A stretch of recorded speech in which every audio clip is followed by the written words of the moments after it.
Hi guys, it's Coach Amy. For those of you who don't know me, I am a PhD student of functional and integrative nutrition, minoring in mind-body medicine, a holistic health coach who specializes in weight loss with pre-diabetic clients, and the founder of Culinary Medicine for Everyday Living YouTube channel. If you haven't checked it out, I highly suggest you check it out, like and follow that page for recipes that I post up weekly is the goal. Over the last 10 years, I've worked in various capacities in health and wellness industry, from certified personal trainer, swim instructor, Tai Chi instructor, healthy children after school program, summer fit camps. And above all else, though, I've journeyed from being the poster child for what not to do to be healthy to where I am today. So I really do understand the personal struggles and challenges and actually what works in making lasting habit changes in your life. Today, I'll be talking about the Mediterranean diet. This is part 3 of a series about weight loss strategies. Yesterday, I talked about a low-fat approach. The day before that, we talked about low carbohydrate. The next couple days, I'll be touching on a low calorie, a high restrictive low calorie approach, and intermittent fasting as well. My intention in this series of talks is for you to get evidence-informed takeaways about the diets that are used and that you see and read about, so that you might have some practical recommendations that make sense. Keep in mind that there's evidence to support all of these approaches: a low carb, a low fat, Mediterranean, a low calorie, and intermittent fasting. Often it may take a combination of some of these, in addition to maybe a strategic approach where you start with one, move into another. And I hope after today's talk you start understanding how that strategy might look for you, based on what you've learned in these last 3 days and what you'll continue to learn in the next couple of days. With all of that, let's just get right to the Mediterranean diet. So let me start with defining what a Mediterranean diet is. Mediterranean diet, or an approach to eating, is basically a high intake of plant-based foods. Your fruits, your vegetables, and legumes, that's your beans. A moderate intake of fish and dairy are included, and a very low intake of red meat or red wine. Herbs and spices are also a very big component of the Mediterranean diet, used to flavor the food. So Mediterranean diet, we've all heard about it. It's the most highly rated dietary approach with the American Diabetes Association for the prevention and the management of type 2 diabetes. And that's because there is a lot of established evidence surrounding not only the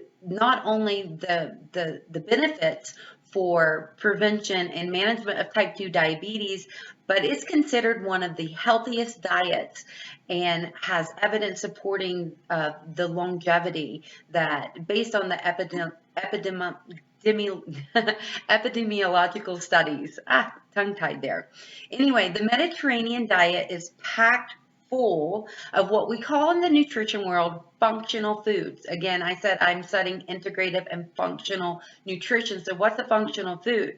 These are your polyphenols, your terpenoids, your flavonoids, your alkaloids, sterols, your pigments. Those are your blue and the color of your food. The unsaturated fatty acids that you find in the nuts, the seeds, and the extra virgin olive oil.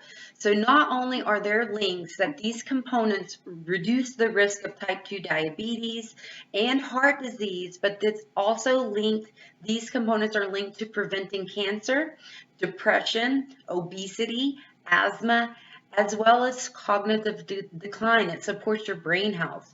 So that is why this is one of the most highly recommended diets in the nutrition world.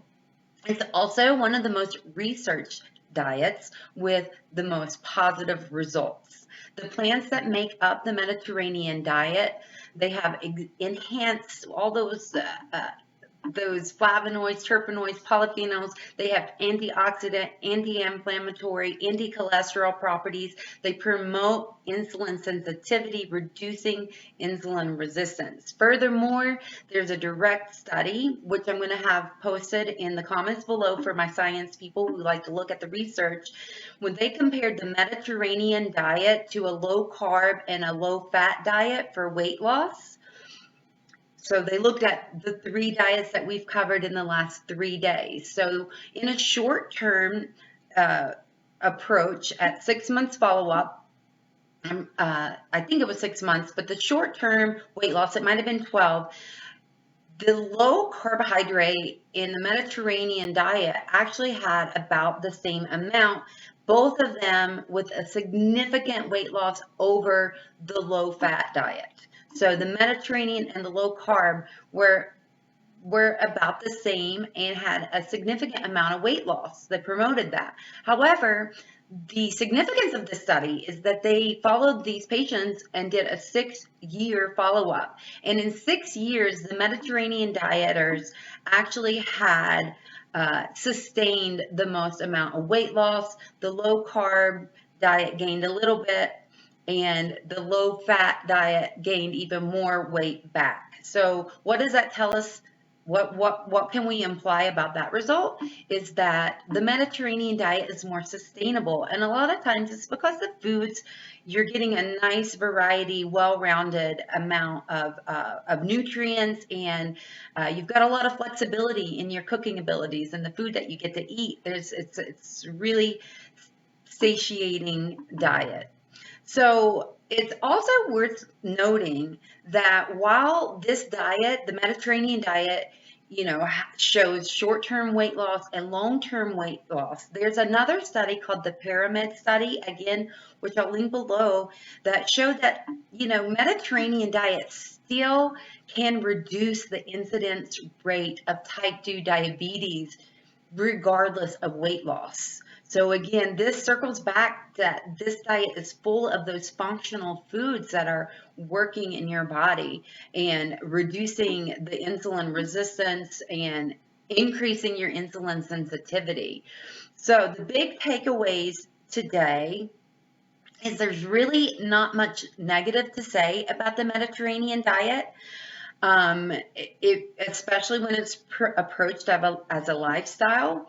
There is ongoing research looking at how we can integrate the diet into other cultures because, as I noted in the first day in the introduction on Friday, that the best dietary approach is one that you can follow. So if you're not used to eating these foods, then you need to learn to integrate it. And the studies are looking at how and how this can be done successfully. The other takeaways here is that the Mediterranean diet is the most researched diet with the most positive results, not only with the potential weight loss, but other many protective health benefits. Number 2, it's focused on plant-based foods, lots of fruits, vegetables, legumes. That's your beans, a moderate intake of fish, usually twice a week is what's recommended, and limited amount of dairy products, very low intake of red meat and red wine. Herbs and spices are a huge component. Again, more plants full of those functional foods that I talked about. And as I mentioned before, it's also important to keep in mind that for long-term weight loss, it's really important that along with your dietary changes, you make lifestyle changes, which include regular exercise. So it's important to find exercise that you enjoy. So just for fun today, I'm going to be linking a 30-day Mediterranean diet challenge that gives you recipes and ideas of not only how to incorporate the foods and the recipes into your life, but also the lifestyle, approaching it with a lifestyle. June 1st is next week. It's right around the corner. Check this link out. It could be something fun to do with you and your family or your friends.